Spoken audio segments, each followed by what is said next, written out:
Harka fuunee akkam jirtan isin jenna OMN jaaf goromataatti kan daawwachuu jirtan qophii Finfinnee show kan torbaan isiniif dhiyaatu eegalee jira jechuudha. Keessummaan keenya kanarraa artistiidha. Artistiin kun waa'ee artistii kanaa yeroo ka'uugaa artistiin kun wallisaa qofa osoo hin taane hayyuu seenaa ta'uu isaatu natti dhufan gama kiyyaan jechuudha. Walaloo qopheessaa yeedalos ni qopheessaa wallee mata duree garaagaraa irratti wallisee jira hanga ammaatti dhimmoota garaagaraa irratti wallisee jira. Artistiin kun warri kun wallee jedhamuun beekamaa jechuudha. Artist Keekiyyaa Badhaadhaa as waliin jira. Baga nagaan dhufteen sin jedha. Baga nagaan dhufteen. Kan ogguu bareedanii dhufanii sila namatti himan. Uffata aadaa ogguu akkan uffattee uffata aadaa uffannullee jettee namatti himtu. Egaa anattis tasuma ta'e eegaan dhufee as biirootti dhiyaadhee wal fakkaatuu qabna yaada joona keessa dhufee ture. Garuu sirrifachiisu jeetumoonni calmeedha. Maa fuula cufattere? Fuula egaa addunyaan tun akkuma akki gaaf tokko gammachuu gaaf tokko gadda jira.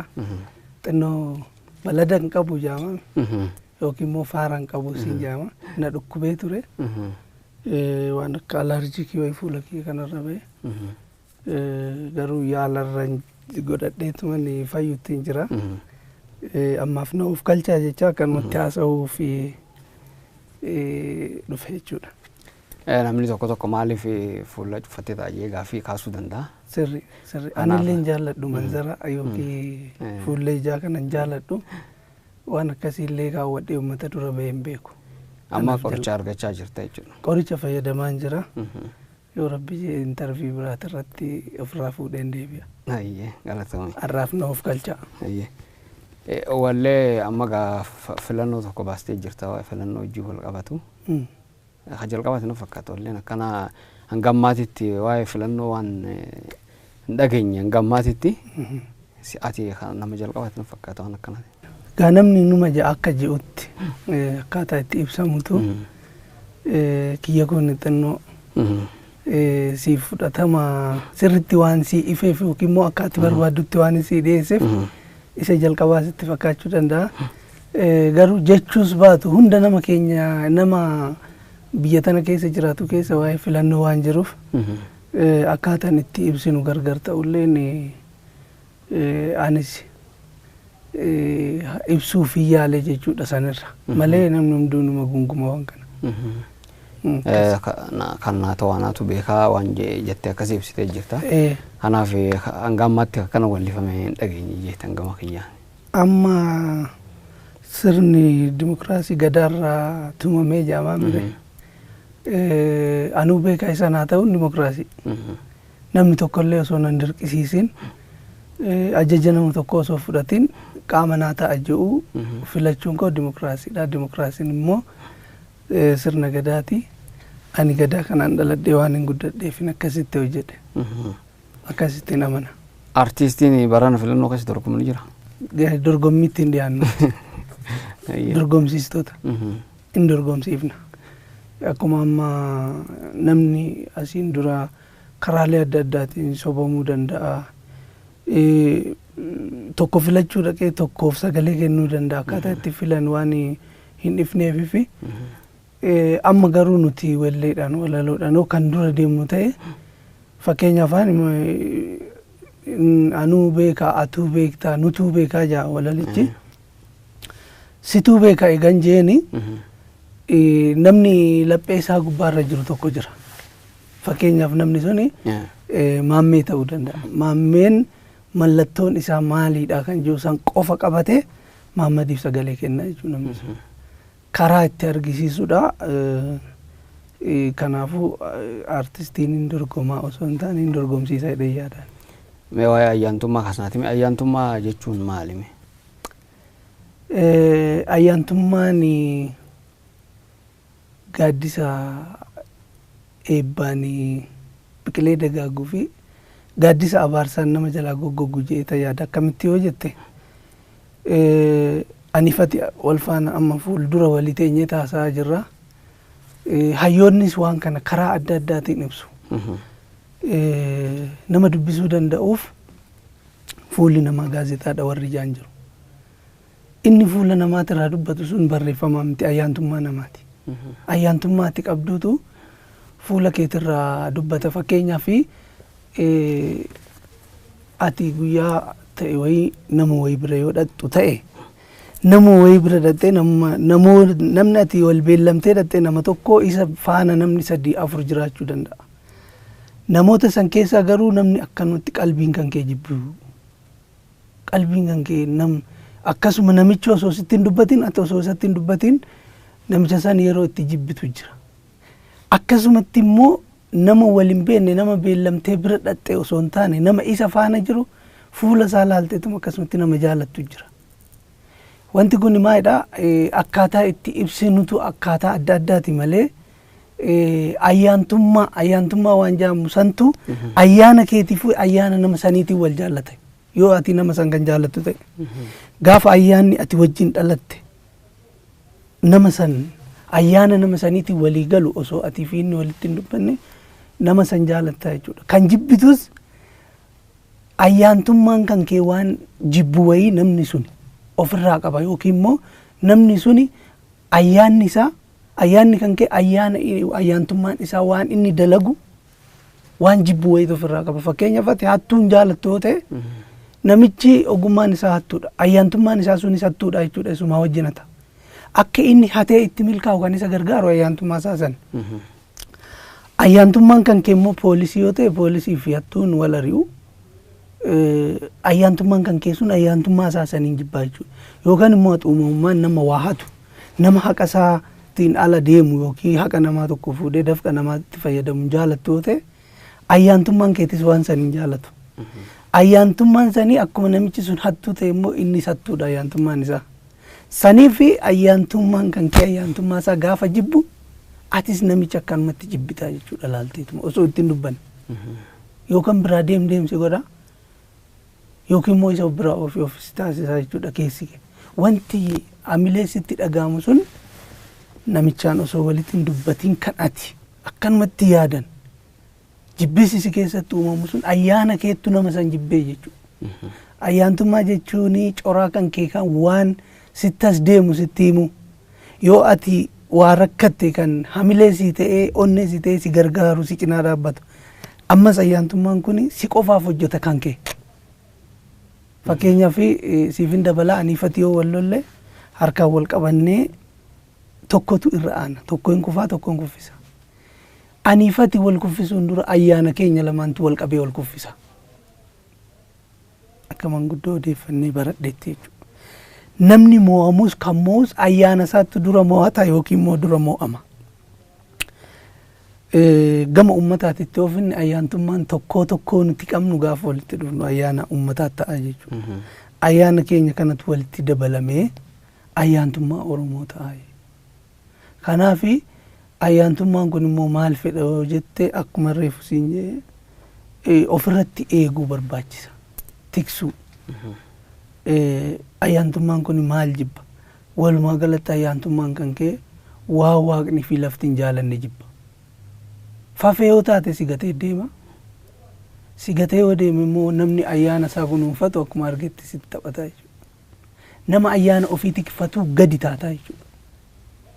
Na kennaan ganama waaqni akka nuti ittiin tajaajilamnu yookiin immoo ayyaantummaan kun inumaayyuu waardiyyuma keeti inni nama biraatiif hin hojjetu. Namni si mo'ullee ayyaantummaa kana sirraa fuudha jechuudha. Iddoo tokkotti haala tokkoon ibsu buruja jedhu hiree jedhu karaa adda addaatiin namni ibsata garuu ifa godhanii too wanti kun akkamitti akka nama wajjin jiraachuu danda'u namoota muraasaatu quba qabaa jechuudha. Haala akkamiitiin hojjetame wallee sanii? Wallee kanneen dalage amma akkuma walleewwan kiyya asiin dura ani yeroo hundumaayyuu waan Oromoon qabu keessa akkana bahuun barbaadu. Tarii boru sirboota ammayyaa hojjechuu danda'a. Garuu sirboota ammayyaatillee yoo hojjedhe Oromoon tokko akkaataa inni itti sirboota ammayyaatiin of ibsuu danda'u ni hojjedha malee dhibbatti waan Oromoon qabu duudhaa fi aadaa seenaa isaa kana keessa akkana bahee walleen itti fakkaatu waan.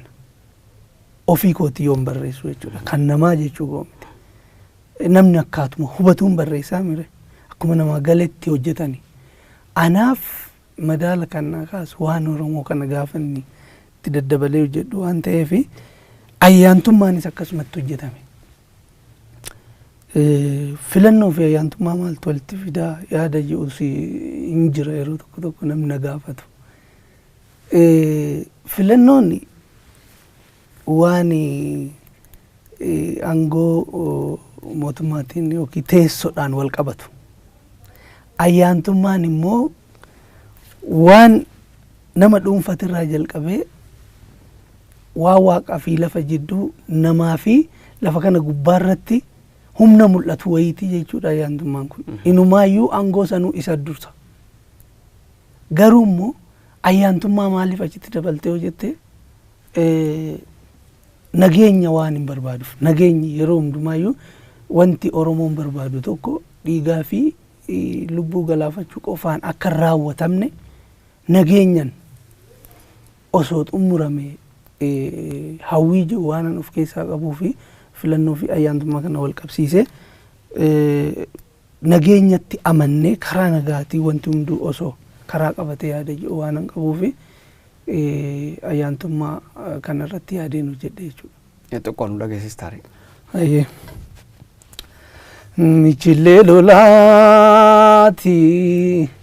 Michillee lolaa yoo gadaa jiitu nuunaate korojoonis bilisa yoo taate filmaata naa ga'uu anuu beekaa isa naa ta'u filmaata siyaa ga'uu atuu beektaa isa sii ta'u filmaata nuwaa akkasii jechuudha.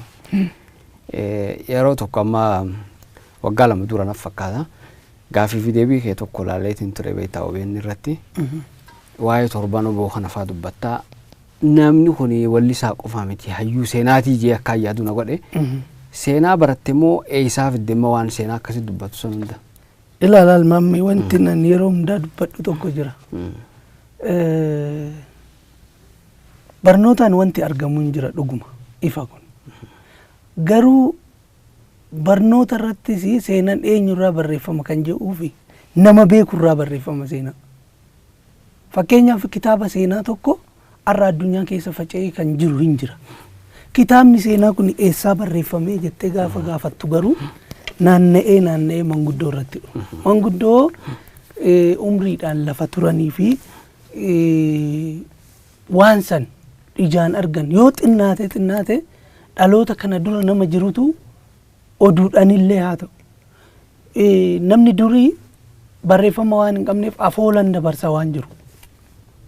Abbaan gaafa duudhaa deemu yoo dulloome namni guddaan du'a ofii hin beeka. Ilma isaa hangafa yaameetii teessisee waan akkanaatti jira. Bakka akkanaatti waan akkanaatti raawwatame. Waan akkanaa kana bakka akkanaa waan akkanaatti jira. Atis akkanumatti ilma kee hangafaa dhaamii yoo du'uu gaate. Yoo haga ati dulloomtee duututti wanti kun addunyaadhaaf ifa ta'e ta'uu baannan atis dabarsii du'ii jaan. Yeroo baay'ee Oromoon akkasitti ilma hangafaatiin naannessaa jechuudha seenaa. Kanaaf baradhee osoo hin taane qe'umatti nan iyyaafadha. Wanti guddaan garuu fedhii keeti.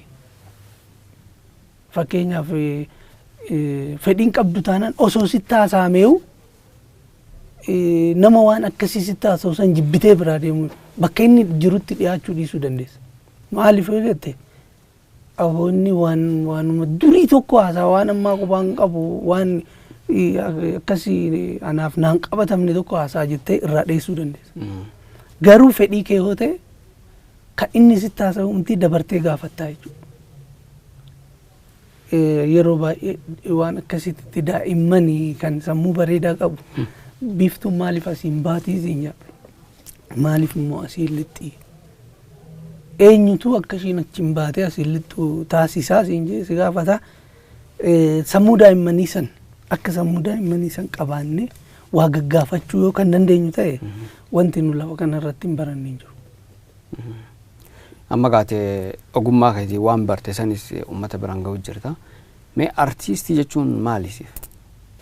Artiistumtiyyuu amma haasa'uma amma haasaa jirru turre kana keessaa nu baasu. Artiistii jechuun akkan ani hubadhutti yookaan immoo akkan ani ofii kooti ofirratti murteessee deemaa jirutti artistii jechuun hamma naa galutti nama waan hojjetu beeku nama maaliif akka hojjetu beeku nama waan irratti hojjetu beeku fuullee ummataa fakkeenyaa fi ilmi namaa tokko gurraachaa tokko diimaadha tokko magaalaa tokko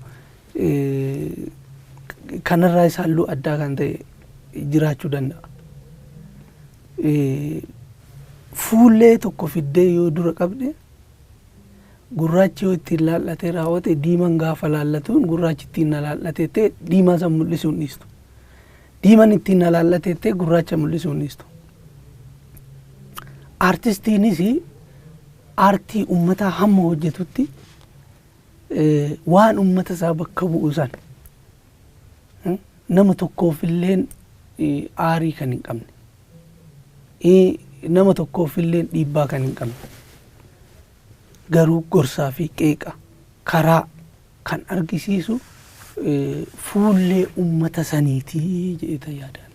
Amma haala tokko gaa yeroo laallu aartii fi paartii kana walitti hidhuun hin jiru kanarratti maal jettu? Aartii fi paartii hin mul'ata dabree garuu akkaataa itti walleen dhiyaatu santu aartii fi paartii waan walitti hidhu fakkaata. Fakkeenyaaf osoo nuti Oromoon dhaaba tokko qofa qabaanne siyaasa tokko qofa qabaanne adeemsa tokko qofa kan deemnu taate aartiin keenya fi paartiin keenyas tokkuma ta'uu danda'a. Akkasumatti amma immoo aartiidha tokko qabna malee paartiin keenya baay'ee waan ta'eef gaafa walaloo kee keessatti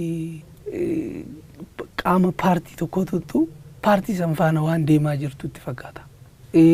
Yookaan immoo cinaasaa kan jirmu yookaan qeeqxu ta'e karaa itti argisiiftu ta'e fakkeenyaaf keekiyaan sirrii miti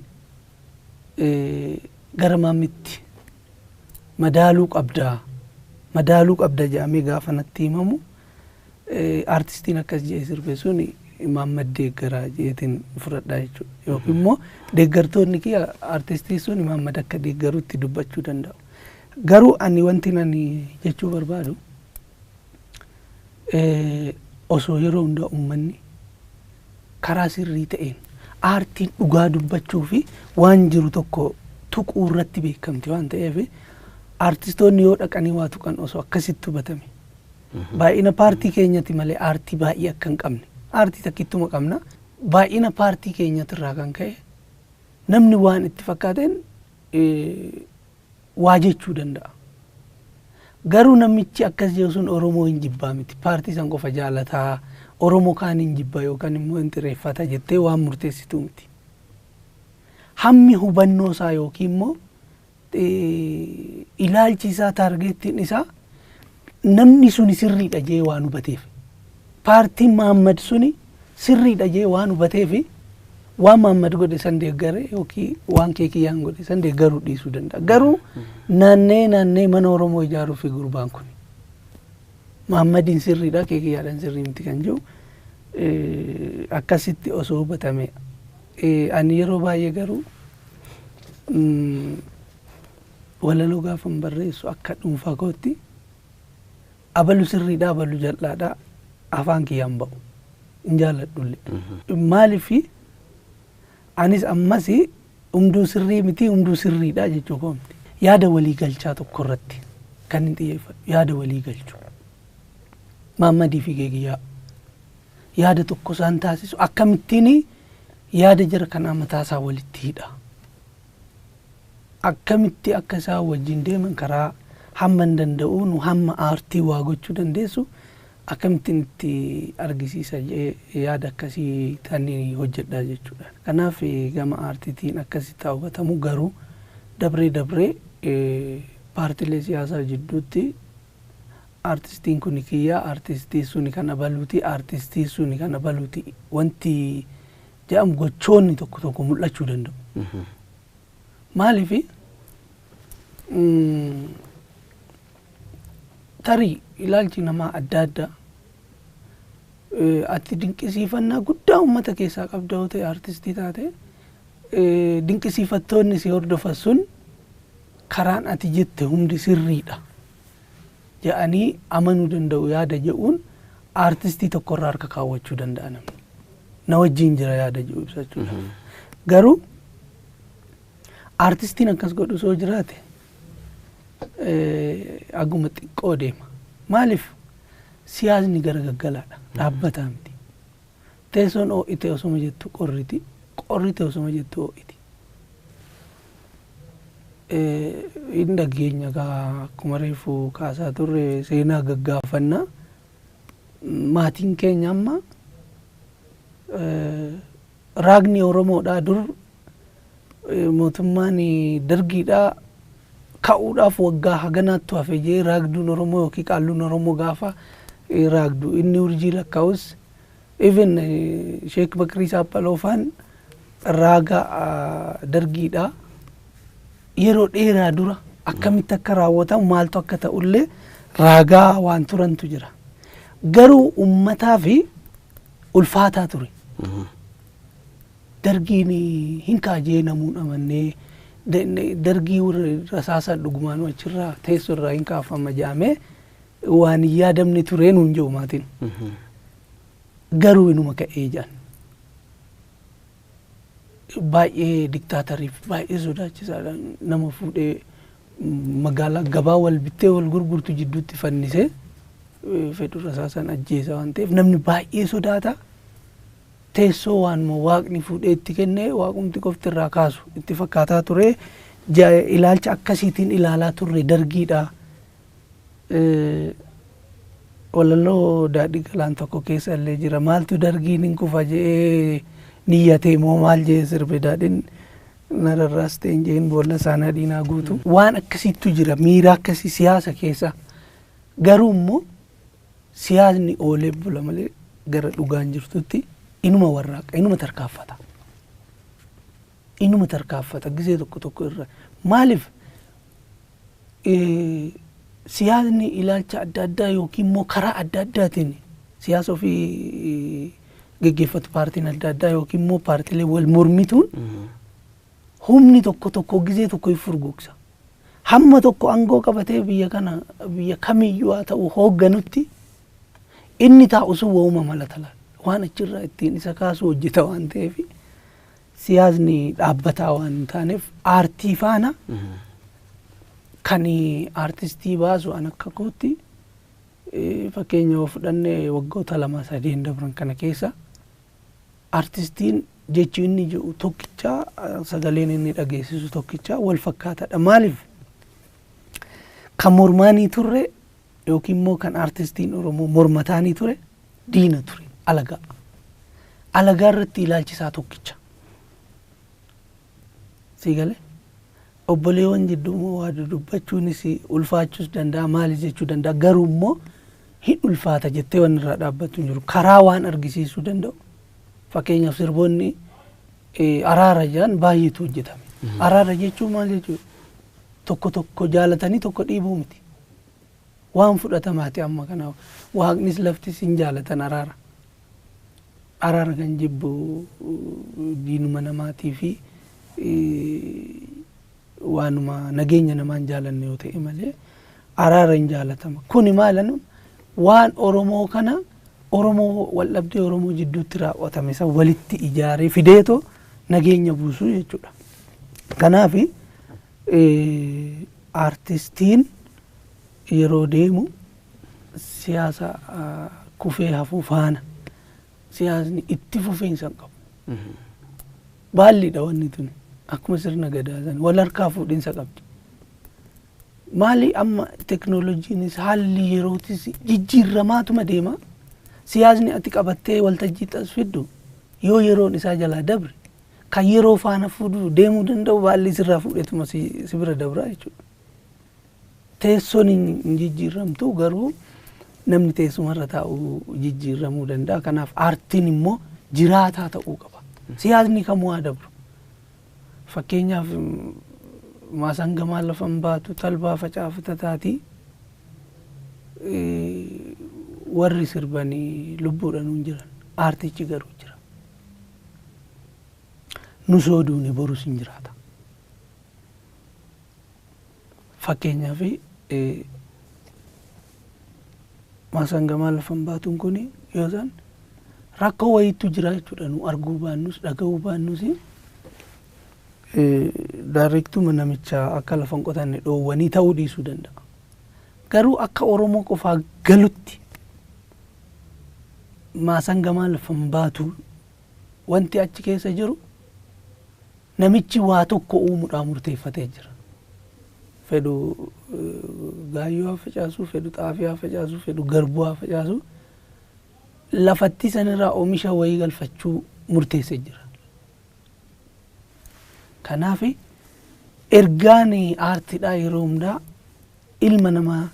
ilma namaatiin uumamte waan ilma namaatii ol jiraatudha dhalootarraa dhalootatti waan dabartuuf waan itti daangeffame wayii aartistiin hojjechuun qabu jedhee yaada'anii akka kootti kaan jechimmoo artistoota kana numatu wajjin oolaa numa wajjin bulaa numa wajjin galaa numa walirraa liqeeffataa numa walii liqeechaa numa walii barreessaa numatu walii yeedaleessaa hammani garaa isaanii beekutti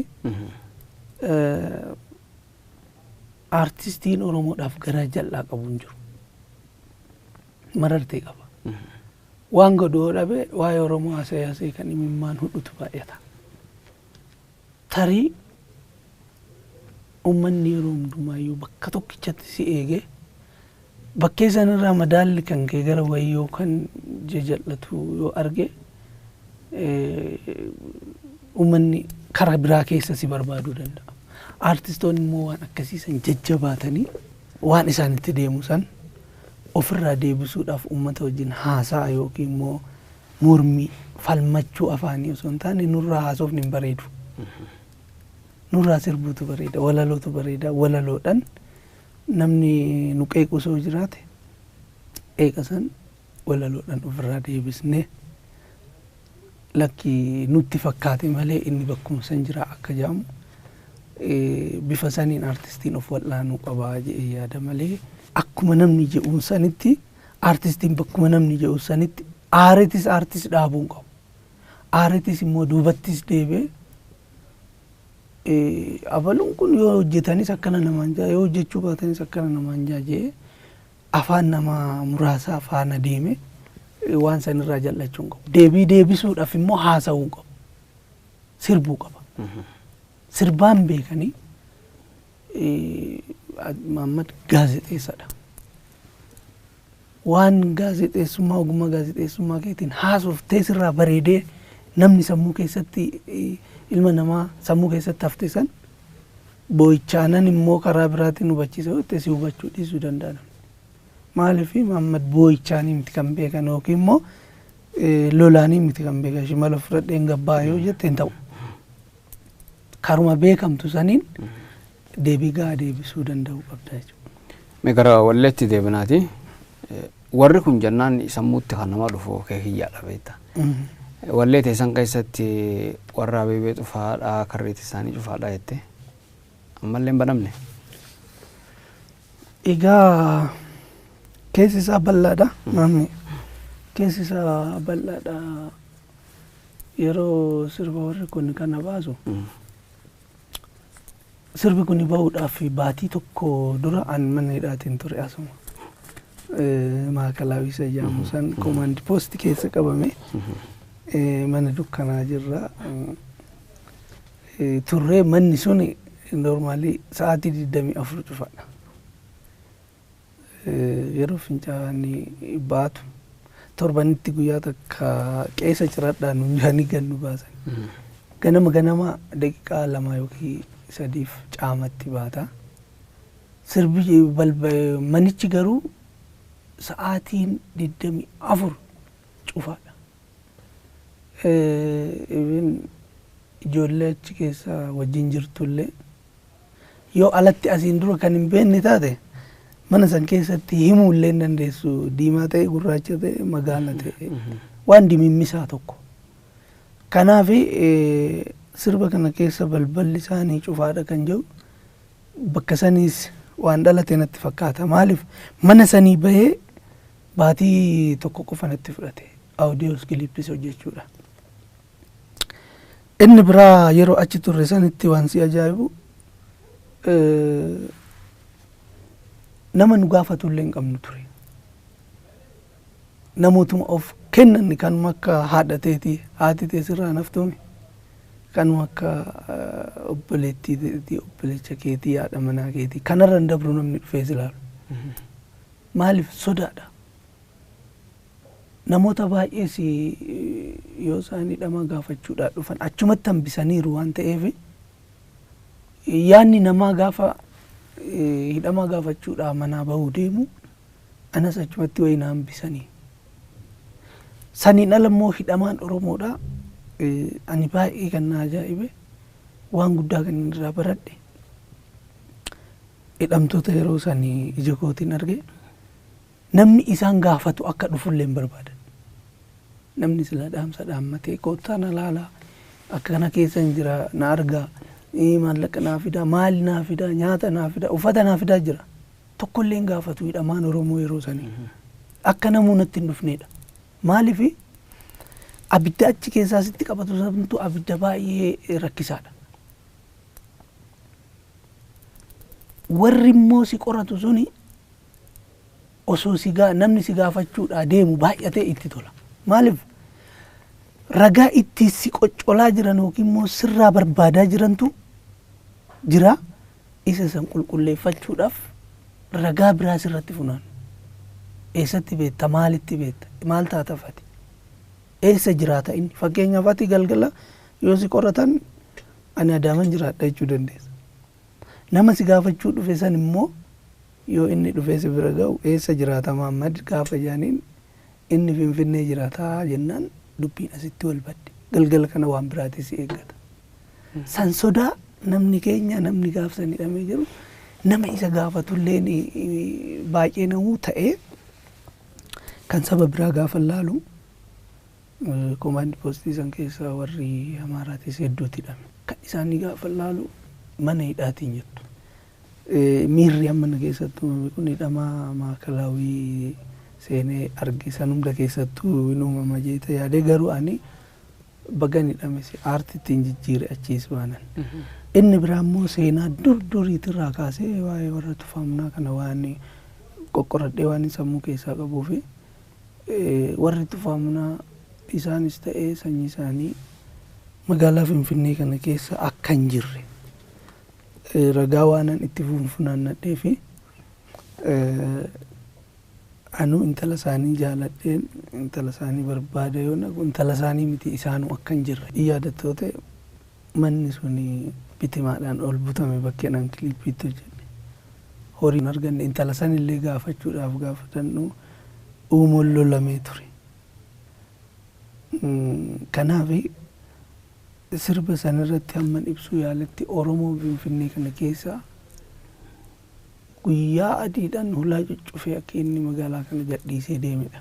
Even kiliippii san gadhiisee yeroon OBN itti illee ba'u hamma dubbannu kanallee dubbachuudhaaf ulfaataadhaan yeroo san waan akkasiitu jira hidheetillee dubbachuu hin dandeenye. Haa ta'u barri sunis dabreera barri suniidhaan busee fi takkeen. Kanaaf warri kunii inaasofna yoo jenne kutaa baay'ee nu barbaachisaa naafsi. Garuu gabaabsee gaafa sitti himu Finfinnee keessa abbaan biyyaa akka hin jirre biyyattiin garuu karras cufattu akka jirtu. Akkasumatti ni kiliippicha san irratti yaalee bira dabre jechuudha. Mee wallee warri kunii xiqqoo nu dhageessisiti. Gaaguraarri ulee asheeta koomee lulee nadhii dammaan bulbulee tiyya dammaan bulbulee yaa faara sootii hoo jaalalli keenya da'oo nurraa karaa Wantoota keenya kabajamtoota keessummaan keenya kanarraa artiist Keekiyyaa Badhaadhaati. Kutaa tokkoffaa kanumaan xumurraa torban kutaa lammaffaatii walitti dachaana. Hanga ammaatti kan wajjin ture ogeessi kaameraatii fi daayirektarrii qophii kanaa Yoel Bal'inaati. Anis Muhammad Siraajii torban nagaa isiniif haa ta'u.